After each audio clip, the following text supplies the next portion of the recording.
All right, welcome everybody. So we'll go ahead and get started. Thanks to everybody who's checked in, shared where you're from, your interest in gaming. It's really cool to see what everybody's doing in their work. My name's Kelly Davis. I'm the Director of Peer Advocacy Supports and Services in MHA's National Office, and I'm going to be moderating today's webinar, Gaming for Mental Health, Using Games to Support Well-Being. In response to some of the comments, so our video webcams are off for the webinar, and folks, just to make sure that we're avoiding any audio or additional feedback, everybody is muted except for Kat when she'll be presenting. But if you have questions, feel free to pop them in the chat. I'll be monitoring the chat box, and we'll have some time at the end as well to go over Q&A. Just some logistics. So this webinar is being recorded, and the recording and slides will be sent to everybody who registered, but then will also be available on MHA's website with the rest of our archived webinars. And with that, I'll make sure to get to some of the questions that are popping up in the chat box. But I'd like to introduce Kat Mahoney. So Kat Mahoney is the owner and creative visionary director of We Discover Geeks, founder of the PA STEM Fest, and author and speaker on mental health recovery through geek entertainment. She attended Hawaii Pacific University for computer science and has over 25 years as a STEAM and gamification life skills edutainer, utilizing today's entertainment and technology such as cosplay, video games, apps, and social media to help educators, parents, and students enhance their life skills, mental health, and career choices. So with that, I will turn it over to Kat to share all of the awesome things she has to share with you today. Thanks, Kelly. I appreciate it. Thank everybody for taking the time out of your schedules to join us today. And thank you to Kelly and the Mental Health America for hosting this webinar. You can also find me in September at the Mental Health America Conference in Washington, D.C. I'll be speaking with a few of my other teammates who we all will be in cosplay as well. So if you don't get a chance to finish this whole presentation, I hope you can make it to the conference in September. I have a lot to cover because gaming is there's just so much to it in just a limited amount of time, so I'm going to go ahead and get right to the presentation. But be sure to have a pen and paper handy just in case you want to write anything down, or if you want to connect afterwards or you forget to ask a question, feel free to connect with me. As you see on the screen, social media and email, I'm happy to answer any questions at all. So without further ado, I'm going to start by introducing myself. Kelly did a wonderful job. I am Kat Mahoney. As she had mentioned, I am the owner and creative visionary director of We Discover Geeks.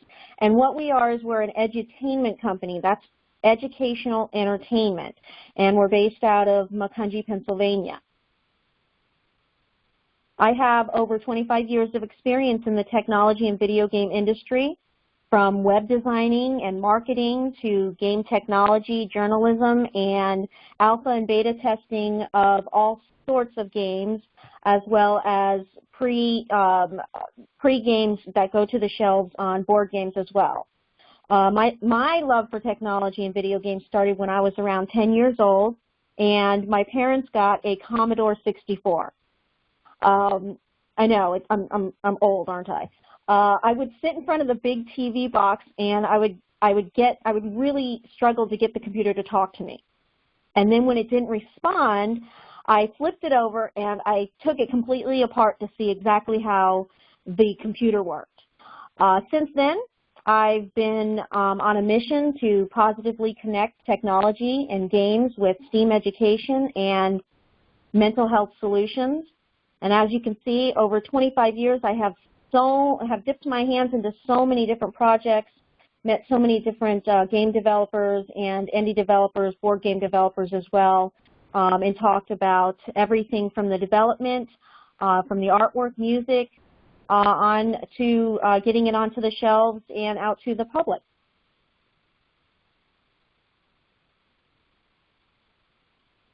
So through this presentation, I'm going to show you how these games have affected me personally, while also giving you some tips and advice on how they can continue to help you after we've gone through this presentation and you're in the privacy of your own home. So we're going to go over emotional recovery, social connections, mental strengthening, career and life decisions, and skill improvements. But I'll discuss the various different platforms you play these games on, such as console games, PC games, app games and mobile games, and of course your tabletop board games.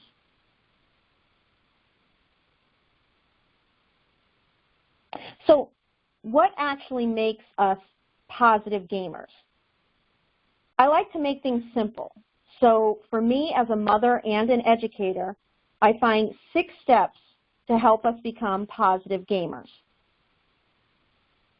And those steps include that you give, you assess, you manage, you explore, you rate, and you socialize.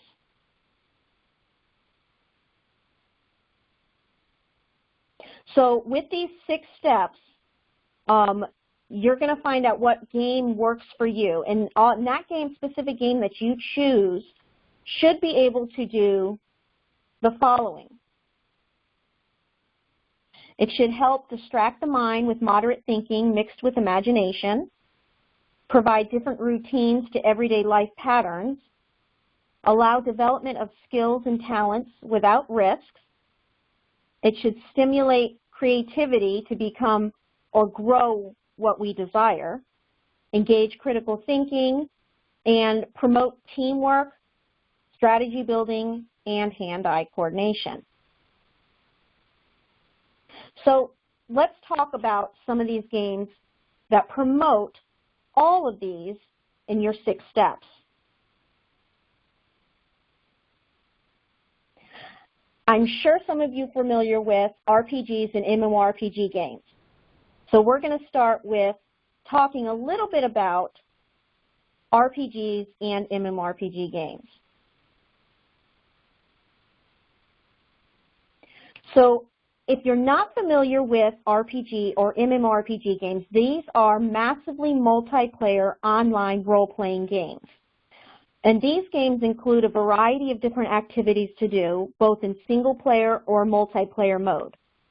Therefore, they may or may not contain socialization.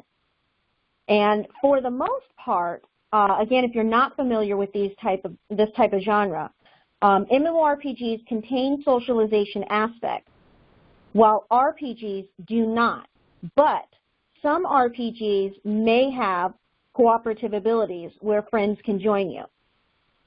So there is a difference between a single-player, multiplayer, and cooperative playing game. A single player means one player. A multiplayer is open to anyone that has internet connection. And cooperative is when you selectively invite who you want, whether through a code or a server address, to join you in that game. However, in all these types of games, there is a variety of things to do. So with MMORPGs, you can collect, craft, and build. You can quest, explore, and do puzzles. You can fight dungeons and mobs and player versus player. And you can do the storytelling and role-playing. So this is why this is such a popular genre with MMORPGs and RPG games.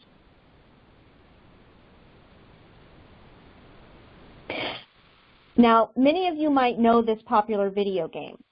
I apologize in advance if this video is a little choppy and slow for you because the bandwidth, everybody's trying to stream, so the bandwidth may be a little choppy. But this is a video of World of Warcraft, and it's an MMORPG, massively multiplayer online role-playing game. The video itself consists of me and 2 others in the dungeon. While it's meant for 5, we went as a 3-man corps to try to defeat a main boss together. So while you're watching this, let me tell you a little story about how this video game in particular helped me overcome a negative state of mind. You see, my husband was military for 23 years, and he deployed for 4 to 5 months at a time during the year. So he left me with 3 babies, all 17 months apart, and 2 of which were high-functioning autistic, in an area with no family or friends around. And we moved every 3 to 4 years, so we never stayed in one place long enough for me to make great friends. And with my skills in education and computer science, I had a mobile job working from home. So as you can tell, between having 3 kids, a husband that was gone all the time, no family or friends around, and a job that kept me inside, being alone was an everyday normal for me. And with that, anxiety and depression was inevitable. The only time I really got out of my house and really talked to anyone was when I went to the grocery store or I had to go to the hospital for checkups. But what kept me sane and mentally functioning was playing this video game, World of Warcraft.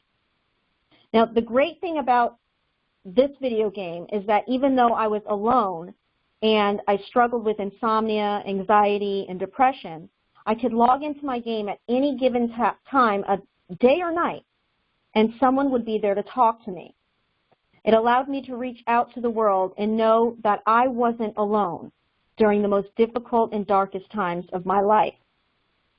Now, my story is just an example of thousands out there that have been able to cope through rough times like the one we're going through together right now with video games.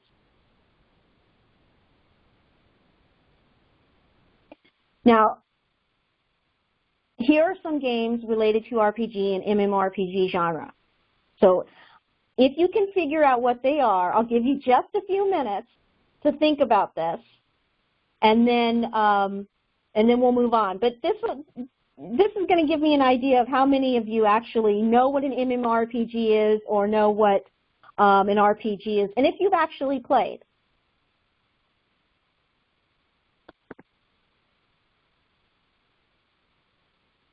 Nice.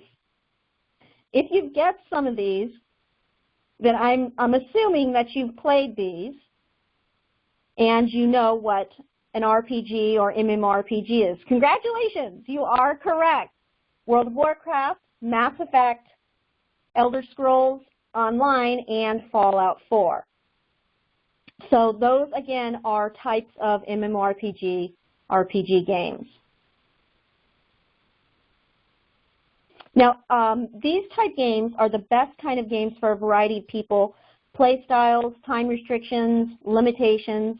Some of these games do come with benefits. And the great benefits with playing an RPG or an MMORPG is it provides socialization. It provides multiple activities so that different people who want different activities can play. Various challenge levels, enhanced storylines, and teamwork and strategy. So those type of games, the RPGs and MMORPGs, are great games for a variety of different players. Next, we're going to move on to another type of game, simulation games. And some of you may be familiar with simulation games. So we're going to go over some simulation games.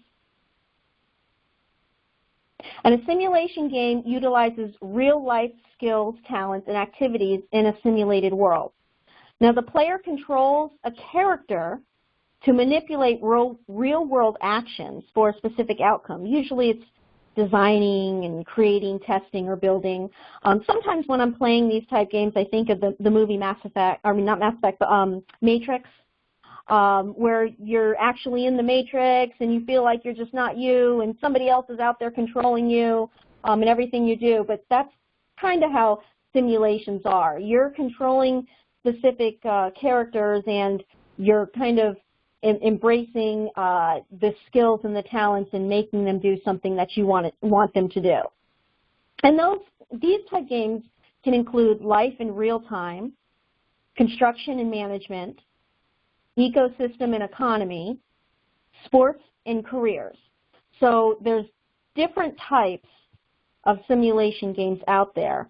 But they're actually, you know, they're good for the type of person who wants to take their time and hone in on certain type of skills or just relax.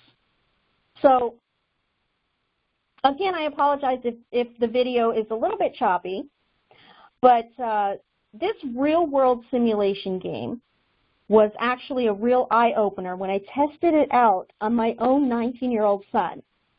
Now, since my husband was a flight engineer on the C-130, he would often play this game on his downtime. And he would sit our son on his lap when he was just 5 years old to let him watch as he flew this. He did this for about a year before we put his own system together and let him try the game himself. Then on his 13th birthday, we decided to give my son private pilot's lessons in a Cessna, which he flew with my husband and a certified Cessna pilot. Now, my husband let the pilot work with my son, and he didn't say a thing. But surprisingly, neither did the pilot. From the time they took off down the runway to the time my son landed the plane, the entire control was in my son's hand at just 13 years old. He flew and landed that plane to almost perfection. And the pilot was so amazed that my son had learned how to fly everything simply from Microsoft Flight Simulator. So here are some photos of my son flying the plane that he specifically learned from Microsoft Flight Simulator. And he actually is amazing at flying, and he now is a firefighter.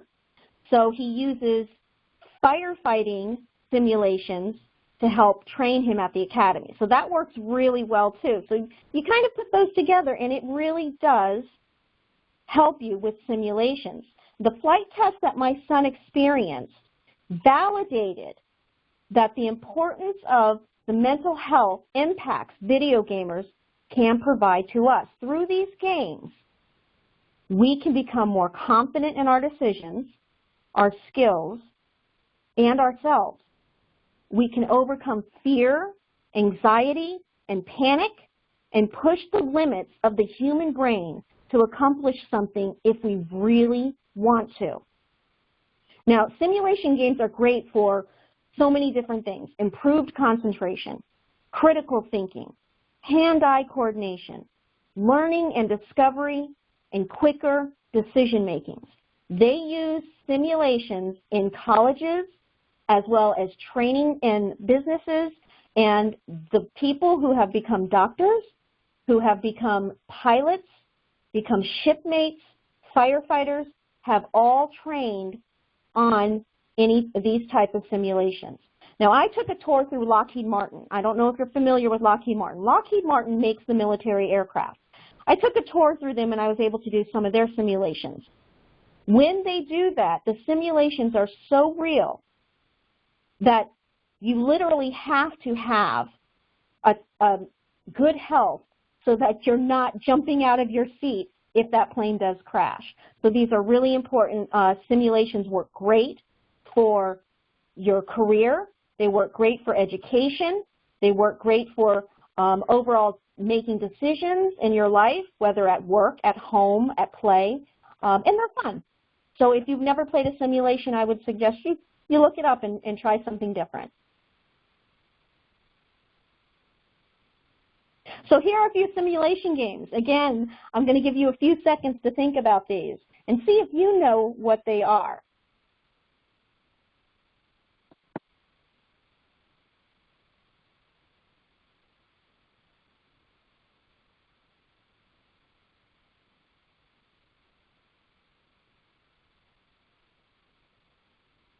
I see that we have a lot of Animal Crossing fans. I'm a huge Animal Crossing fan as well.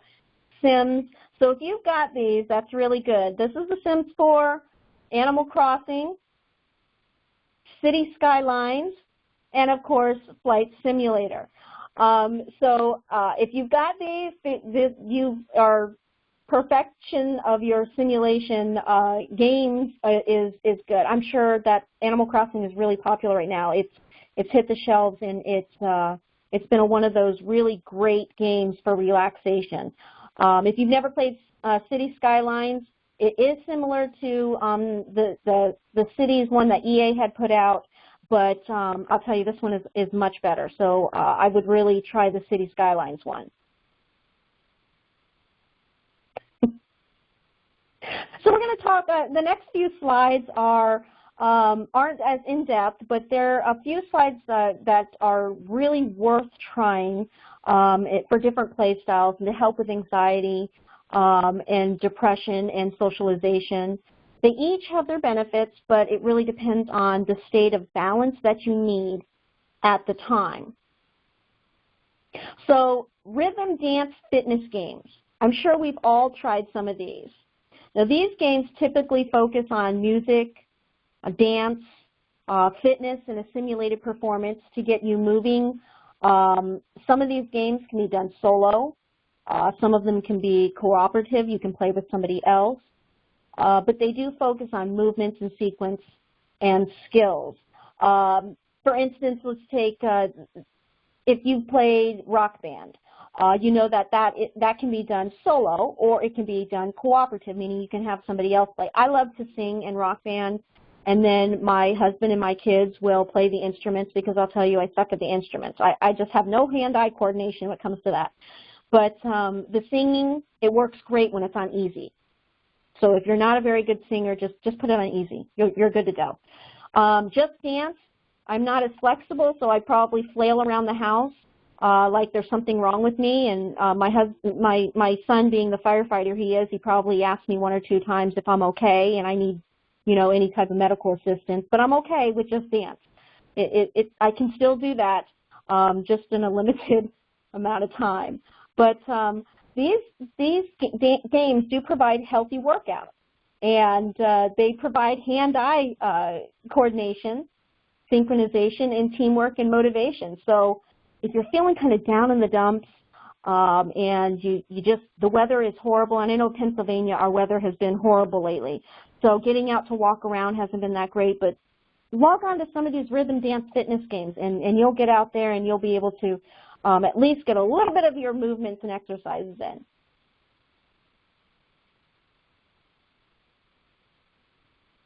Next is tween and teen social games. I know I have a lot of parents that ask me about which game would be good for my kid to play, and I'd like my child to play with his or her cousins or anything like that, or I would like not to play at all.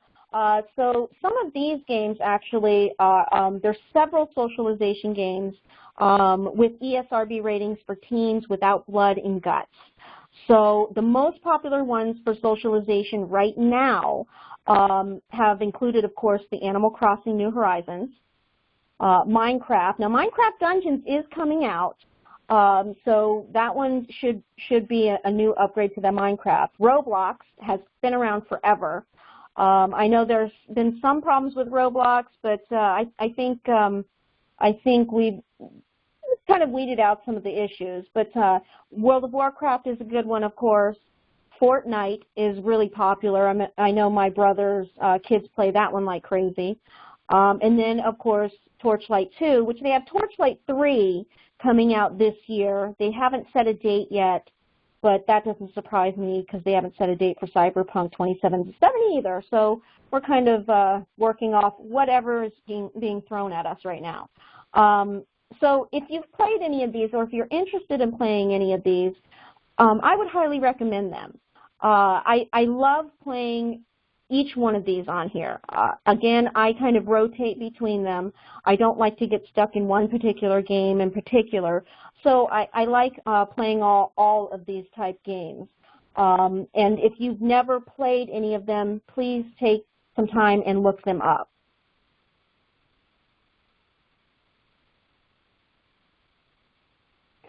Some of the casual games, which almost all of us know about because we play them on our phones.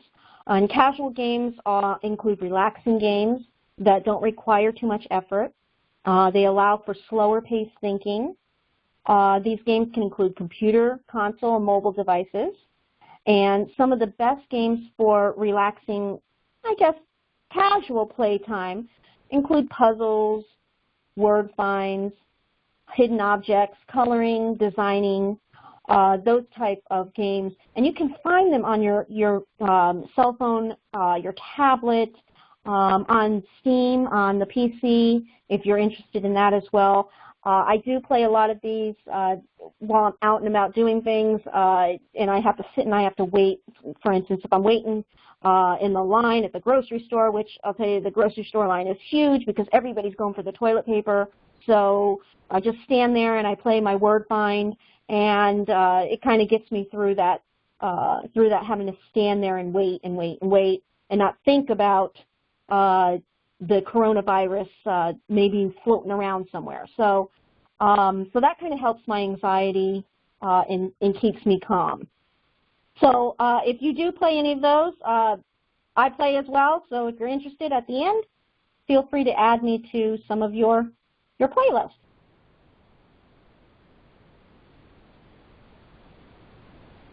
Next, we're going to talk a little bit about tabletop games.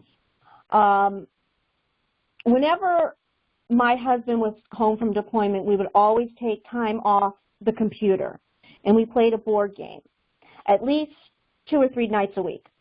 And tabletop games are great for mental and social entertainment. And these games can be played cooperative or one-on-one, and they make for some great family pastime memories as well. I know most of our memories for the family aren't exactly on the computer. They are when we sat around the table and we played a board game.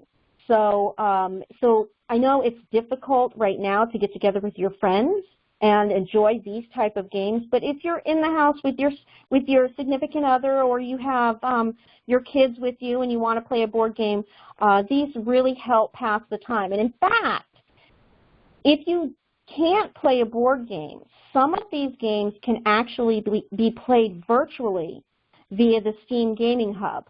So if you haven't downloaded Steam yet, you can find some of these games on Steam as well if you can't play, as a board game. So cards and puzzles, strategy and economics, storytelling RPGs, party, and adventure games. They work wonders, and they really, each one has their pros, and some of them, have their cons to it. And it, again, read the age groups, because some of them are well above certain levels, and they're hard to kind of grasp at first. It might take a day or two for you to get used to, but I would highly recommend some of the board games. Some of these board games that I like to play, learning and puzzle games, include Monopoly Life, Trivial Pursuit, and Mousetrap. I know Mousetrap is kind of an older one, but it really is a fun game still for kids. When I did a presentation with Rube Goldberg, if some of you know who Rube Goldberg is, Rube Goldberg is the guy that created all the little contraptions in, let's say, Tom and Jerry, where you had the little, in the Roadrunner type stuff, they had all the little traps and stuff that they would, he would put all together, and then they would be kind of stupid, but they were cute. But he creates things like that, and his granddaughter, Jennifer George, I spoke with her, and Mousetrap was a wonderful, wonderful game for kids to learn STEAM education on as well. So learning and puzzle games, a couple of these are my favorites. Role-playing and economic games. Dungeons and Dragons is my hands-down favorite game. I cannot get enough of Dungeons and Dragons. My husband is an absolutely wonderful game master. He does a wonderful, great storytelling as well. I do, if you're in a rush, some of the games that you can, for Dungeons and Dragons, if you're interested in, Castle Ravenloft was really good. They're really you really kind of have to adjust, so make sure you have a GM or a game master who knows what they're doing. Lords of Waterdeep is a good one as well.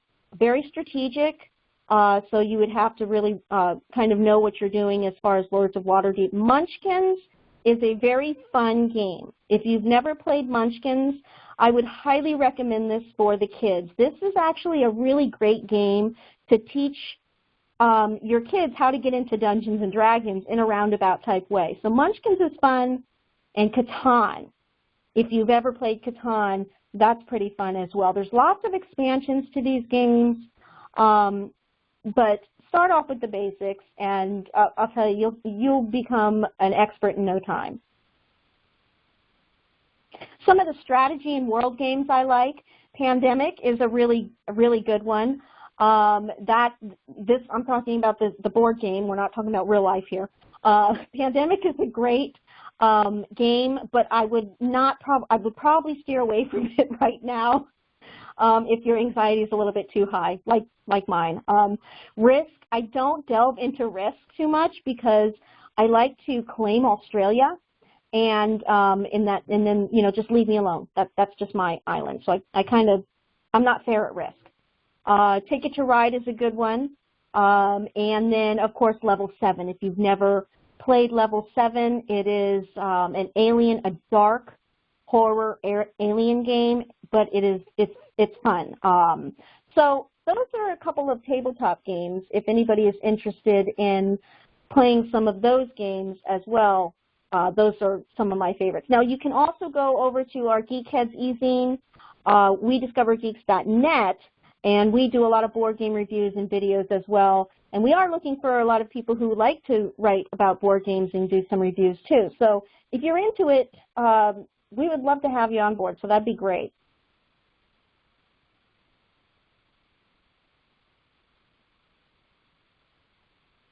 So I'm going to talk about a couple of steps that have to do with gamers. The 6 steps we had talked about at the beginning. We talked about giving. When you're not in the best state of mind, it's okay to readjust to your surroundings, to give yourself some space, to get comfortable in your favorite chair and just game. You want to assess. We talked about assessing. Take a step back. Look at your situation and your feelings. If you're under a lot of stress, anxiety, or panic mode, be careful on which games you select to play. Skip the horror or the player versus player battlegrounds that might increase your anxiety or stress you out. Trust me, when I used to play player versus player or used to do the esports arenas, I would really get tense and it would really stress me out. Even as good as my team might be, it still was very much on an edge type game mode. So esports games, as long as you're just playing it casually with a bunch of friends is good, but assess the type of game that you're playing. You don't want to get too much into it because you're supposed to be playing for relaxation. Manage. When you're playing a game, be sure to set a time limit for yourself. So you get up, walk around, stretch, or do something else. And also, be sure to watch what you're eating while you're gaming. I know that this is something, you're like, oh, Kat, don't tell me something, tell me something I don't already know.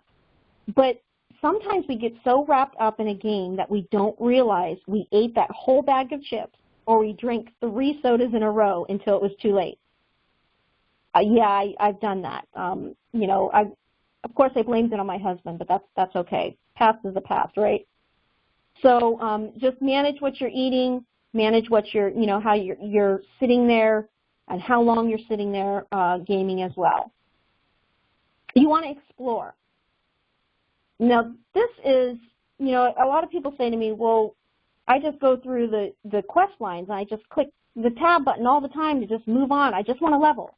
But take time to explore and read the game's storyline or quest. When you take time to read and explore and discover the game, you'll enjoy it more, and your brain is actively learning and therefore not focusing on your negative thoughts. And all too often, from experience, gamers are in a hurry to get to the next level. I know it happens a lot. But while some games are competitive, not all games are about the fastest, quickest, and most powerful characters. So enjoy the game, the art, the storyline. There are so many people who have put a lot of effort into designing these games, and I really want you to take time to enjoy it. Exploring is one of my favorite things to do. I love to see what's out there, who has designed what. I love the interaction that you get when you do discover something. But these are all little things that these developers and these artists and these musicians have put together into this game. So enjoy it. Just take your time. There's no need to rush through a game to get to the top level. I also want you to rate your game. If you're familiar with ESRB ratings, they determine the age range a video game has been evaluated by the Entertainment Software Ratings Board. So you use these ratings to also determine what is appropriate for yourself or your mood. If you want to steer clear of blood, gore, and violence, then go to the ESRB ratings of that. It will inform you if a game contains these elements or not.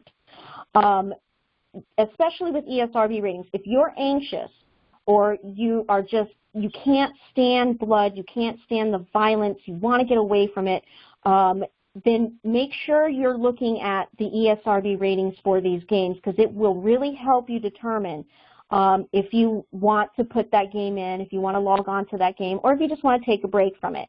So make sure that you're reading ESRB ratings, not just for yourself, but for your kids as well, because that can help you as a parent or as a teacher determine which games are going to be appropriate at the time.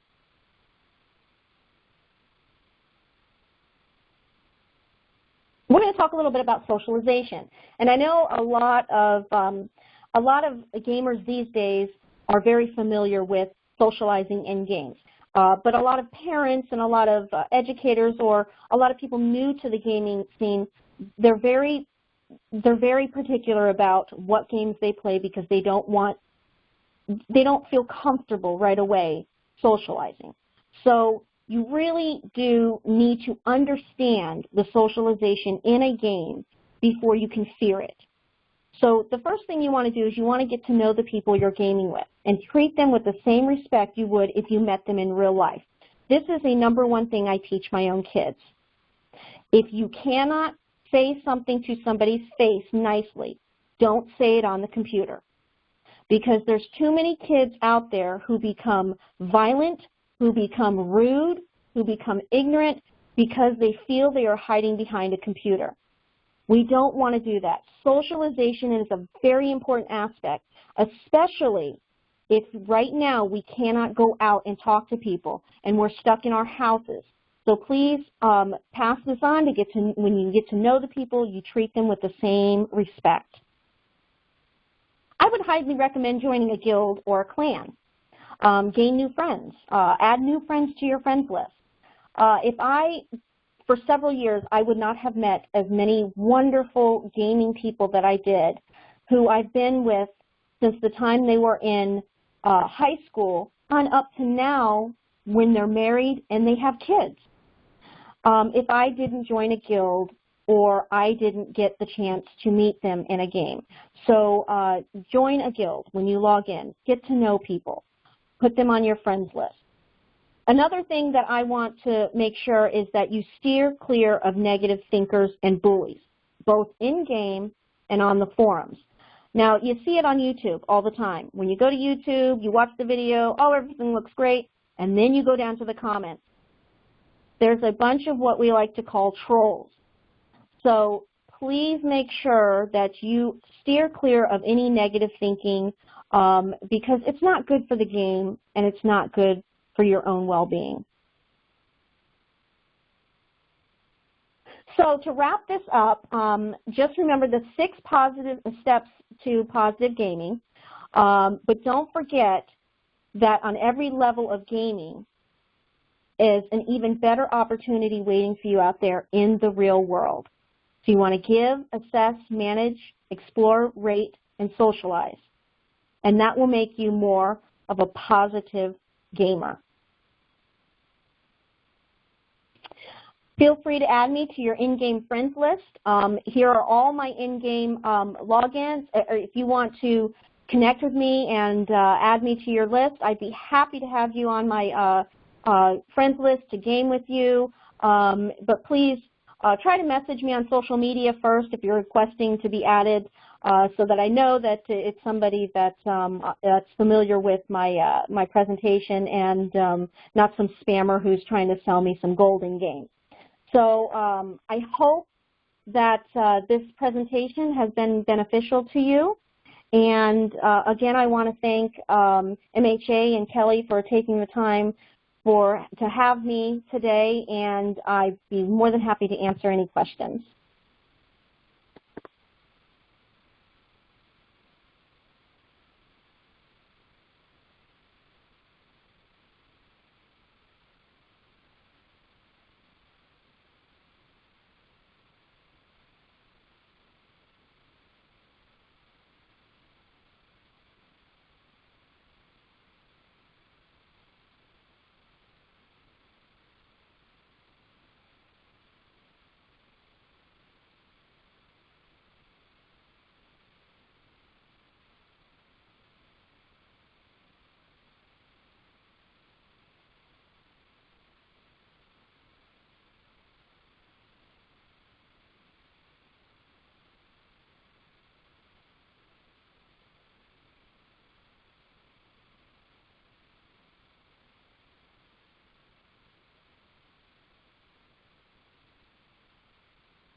Hi, Kat, can you hear me?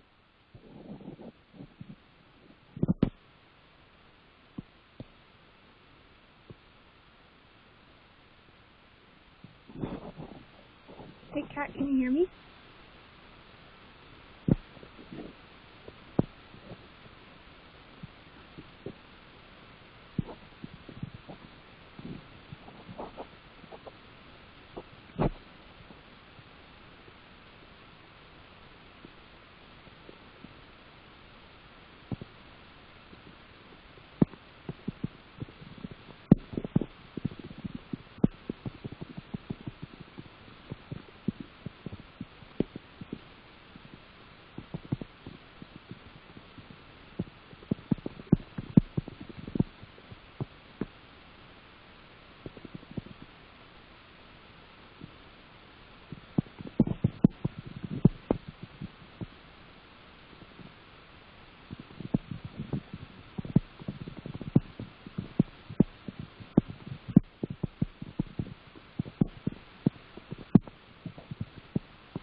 Hello. Hey, Kat, can you hear me?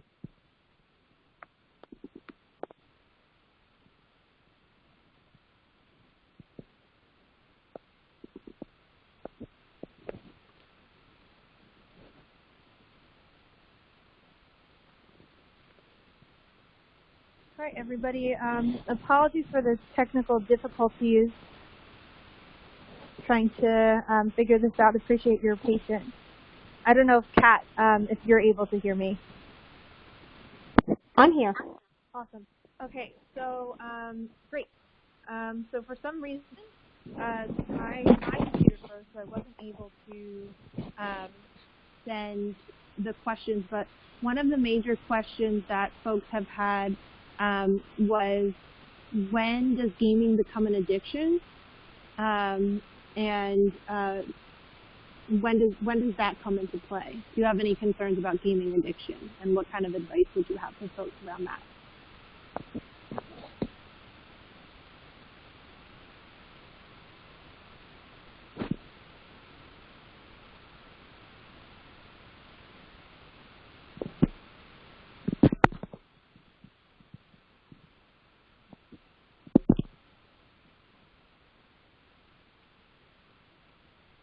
Hello?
Can anybody hear me?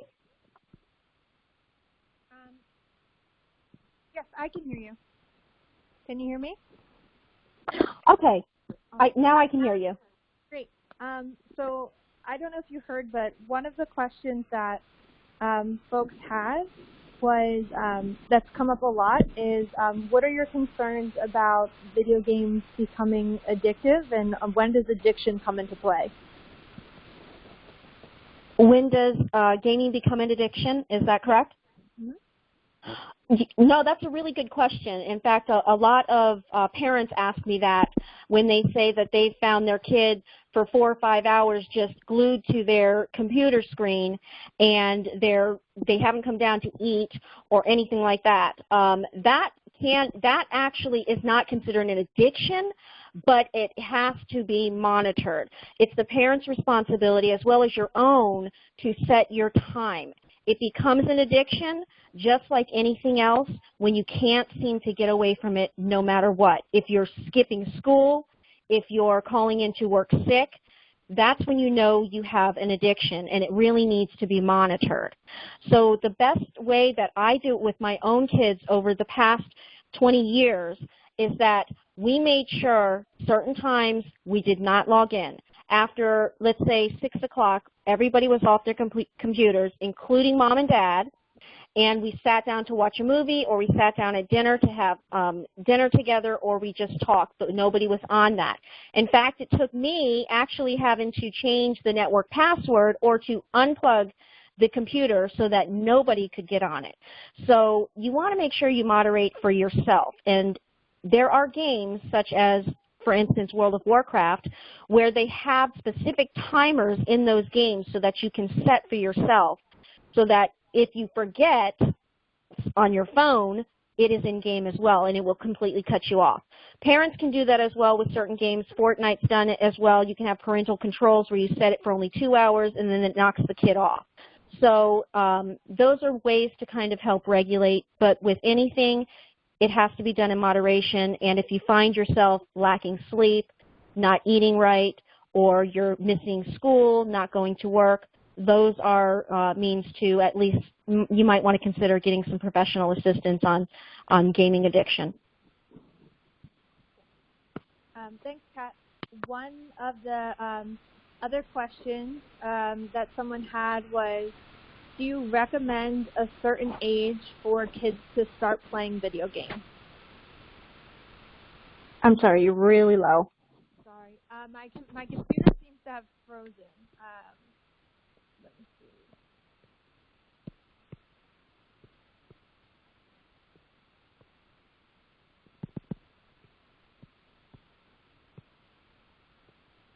Okay. So one of the other questions folks had was, do you recommend a certain age for kids to start playing video games? I'm here. Okay. Can you hear what I'm saying?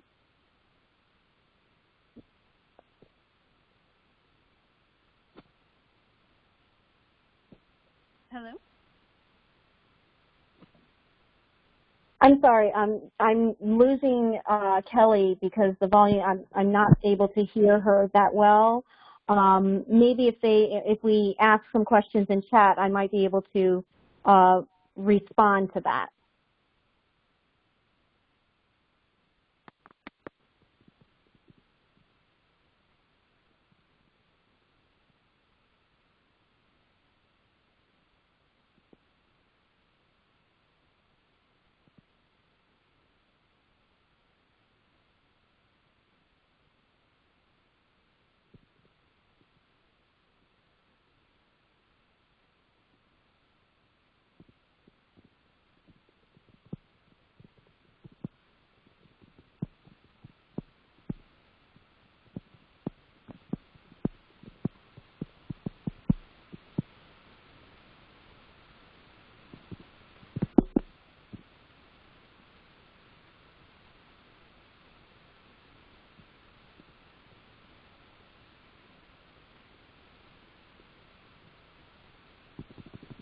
Okay, I hope everybody can hear me okay. I know that Kelly was having some problems, but I will try to get to as many questions that I can as it's scrolling up really fast. Let's see, what is a good age for kids to start playing video games? I would start them as soon as possible because you want them to get that hand-eye coordination in. In fact, a lot of autistic children are able to complete that functionality and that communication better when they start working on hand-eye coordination. So the best thing to do is start off on something small, something slower. For instance, when my son was 3 years old, I had a Fisher-Price typewriter put over the regular keyboard and then just had him move the little Fisher-Price keyboard up and over to concentrate on shapes. So that's really good. Now, our idea of what video games are, we kind of look at it like the role-playing games or Fortnite or anything like that, but that's not exactly what a video game is. Video game includes anything that has to do with that type of gameplay on the computer. So when you're asking about what age is a great time to start them right away. Get those little, read about some of the little hand-eye coordinations for kids and sitting them down there. And because they're so young, you're able to control when they can and cannot be on that. So I would recommend definitely starting them as soon as possible.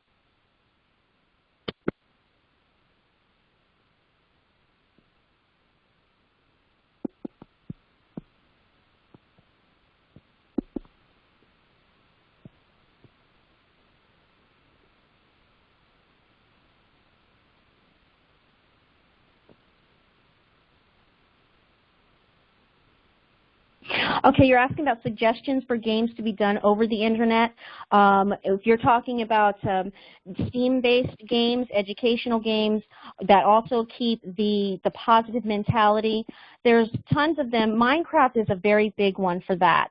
Microsoft uses that in the educational system because it has that socialization aspect as well as creativity, as well as science, technology, engineering, art, makers, everything that's wrapped up to the educational. So Minecraft is a really good one to focus on if you're interested in starting off either a classroom or a student in particular on the path of mental and physical gameplay.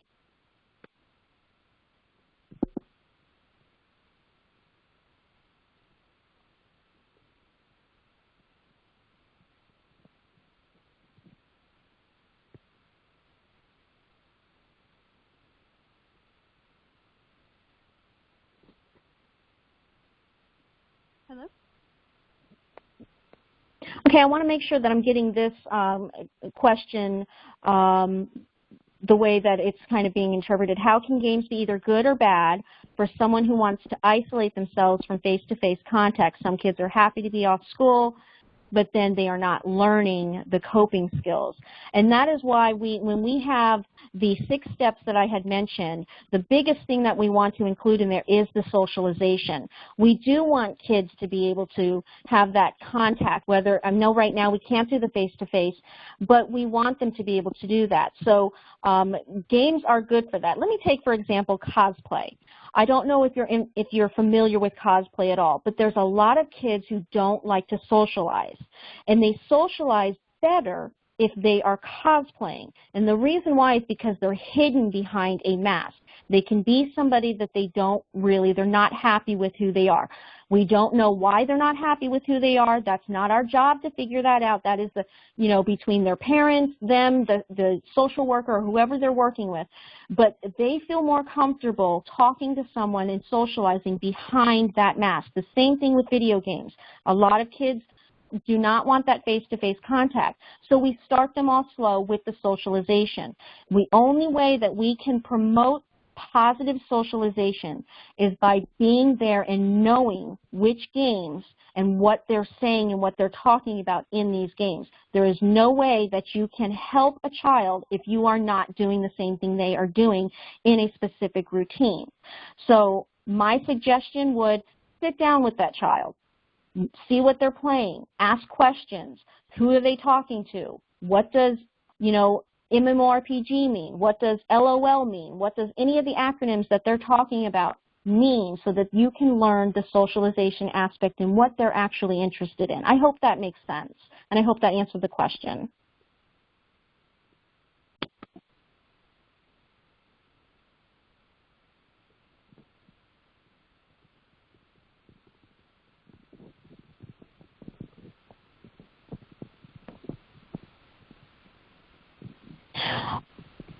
Yeah, actually, under normal circumstances, would you recommend that children play games during the school week? Yes, and I'll tell you why I say that. My daughter is autistic. She has been struggling in school, just like my older son, for a very long time. She works from day and night. She goes to school, she studies, she does the hardest she can, she gets frustrated, and she cannot concentrate. She can't focus. So in order for her to do that, she needs to back away from the educational aspect of that and give herself some time. And we shouldn't make kids feel guilty that they are giving themselves some time. Do we feel guilty if we sit down and watch a TV show at night? Do we feel guilty if we're going and we're playing cards with our friends during the week, Thursday night bingo? No, we don't, because we need that relaxation. So we need to be able to give our kids that time during the school week as well. And now you can limit that.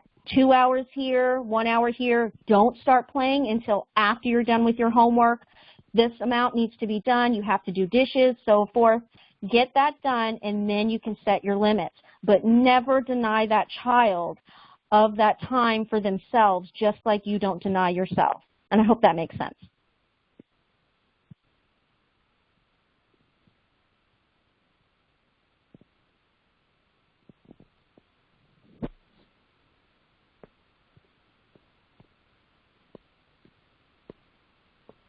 Hello?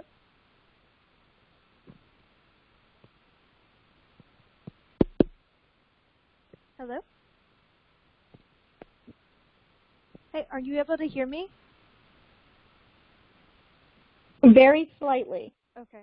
My apologies to you, Kat, and to everybody. My computer seemed to crash, and the app is not letting me speak. Apparently to be heard very well. But we are at time, so I just wanted to take the time to thank you, Kat, and thank you everybody for staying on, for being patient, and for participating in today's webinar. The recording and slides will be sent out to you all, and as you can see, Kat has listed all of her information on this last slide. So again, thank you all, thank you, Kat, and I hope everyone has a wonderful weekend.